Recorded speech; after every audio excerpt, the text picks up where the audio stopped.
बाबा जी की प्यारी सास संगत जी राधा स्वामी। एक बार एक सेवादार था।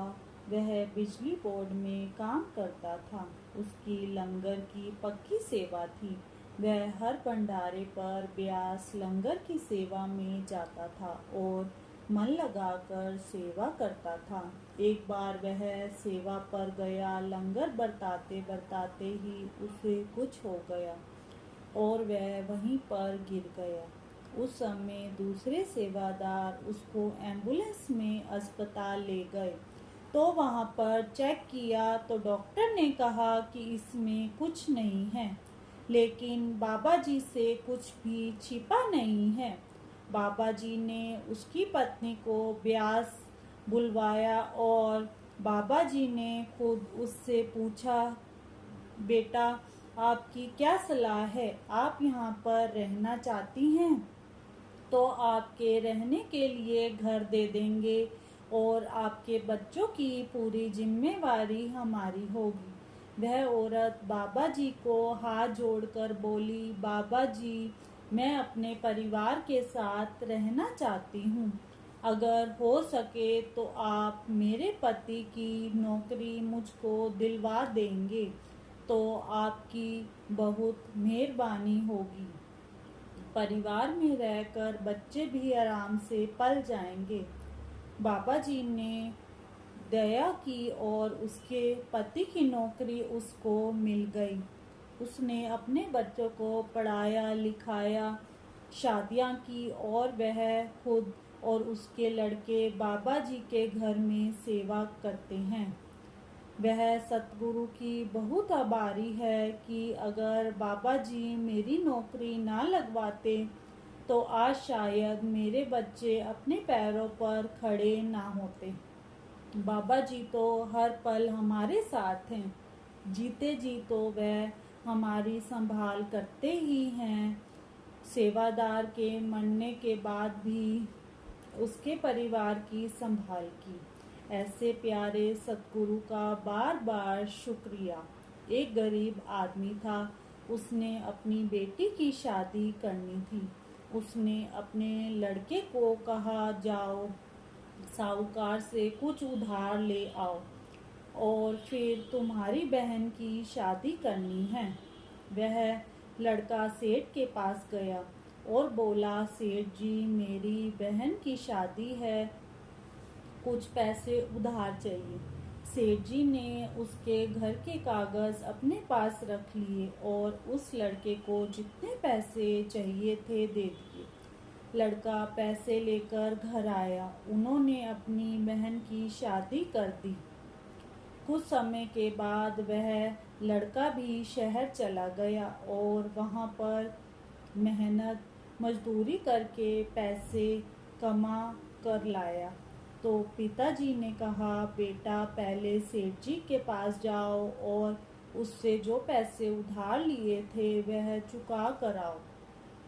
उसके बाद जो पैसे बचेंगे उससे हम अपने मकान की मरम्मत करवाएंगे। वह लड़का सेठ जी के पास गया। सेठ जी को कहा, सेठ जी हमने जो आपसे पैसे उधार लिए थे वह मैं ब्याज सहित देने आया हूँ। सेठ जी ने बही खाता निकाला और उसका पूरा हिसाब बनाया। लड़के को बताया कि तुम्हारा ब्याज सहित इतने पैसे हो गए हैं। लड़के ने उस सेठ को पूरा हिसाब चुका दिया। सेठ ने उसको एक पर्ची दी। पर्ची पर लिखा था कि इन्होंने मेरा पूरा पैसा दे दिया है, मैंने अभी उनसे कुछ लेना देना नहीं है। उस लड़के को सेठ जी ने एक पर्ची दी। लड़के ने कहा, सेठ जी इसकी कोई ज़रूरत नहीं है, यह आप अपने पास रखो। सेठ ने कहा, यह तो बहुत भोला है, इससे तो कुछ भी पता नहीं है। सेठ ने वह पर्ची एक लाल किताब में अलमारी में रख दी।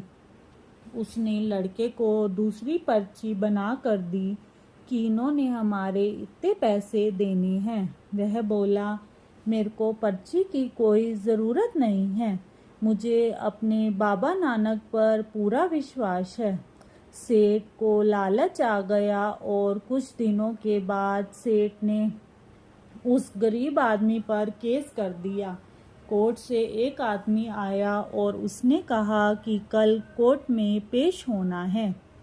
गरीब आदमी ने अपने पुत्र को कहा, बेटा तुम तो साहूकार के सारे पैसे देकर आए थे, फिर साहूकार पैसे दोबारा क्यों मांग रहा है?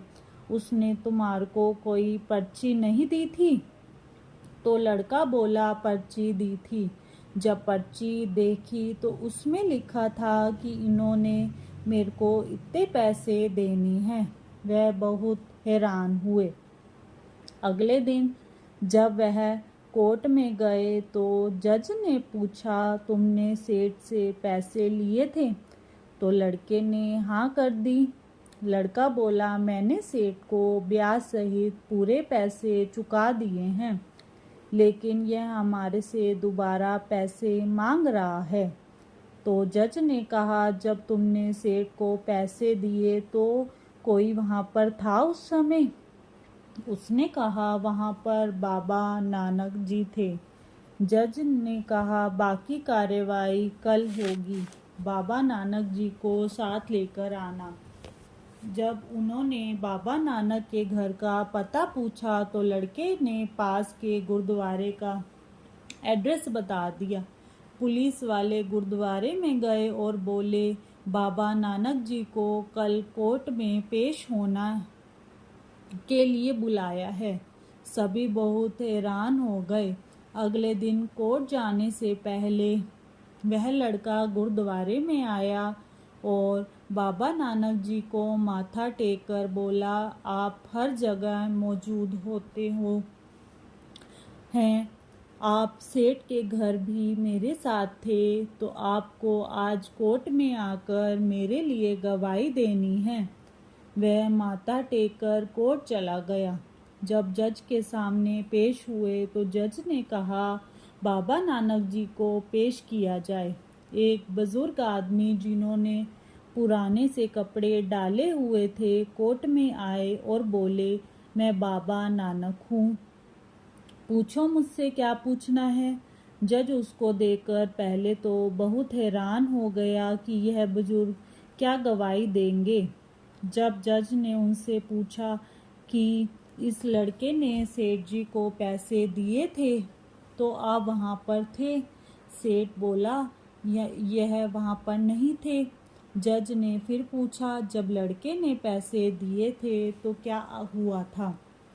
तब बाबा नानक जी ने बताया कि सेठ ने जो पर्ची लड़के को दी थी उसने उस पर्ची को अलमारी में पड़ी लाल किताब में रख दिया था और सेठ ने लड़के को दूसरी पर्ची दे दी जिसमें लिखा था कि इस लड़के ने मेरे पैसे नहीं दिए हैं।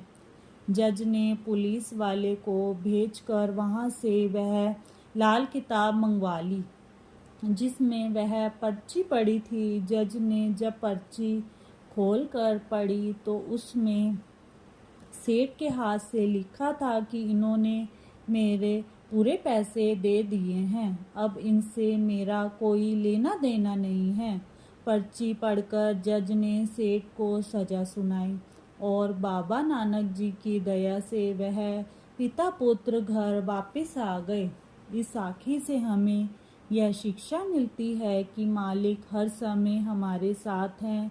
मालिक को हाजिर नाजिर समझना चाहिए। बाबा जी कहते हैं कि जहाँ 5 साल का बच्चा बैठा होता है वहाँ पर भी हम कोई गलत काम नहीं करते और मालिक तो हर जगह हाजिर नाजिर हैं, तो फिर हम गलत काम कैसे कर सकते हैं। इसके साथ इजाज़त चाहते हैं, फिर मिलते हैं दूसरी साखी के साथ। राधा स्वामी। अगर आपको साखी अच्छी लगी हो तो चैनल को सब्सक्राइब करें। राधा स्वामी।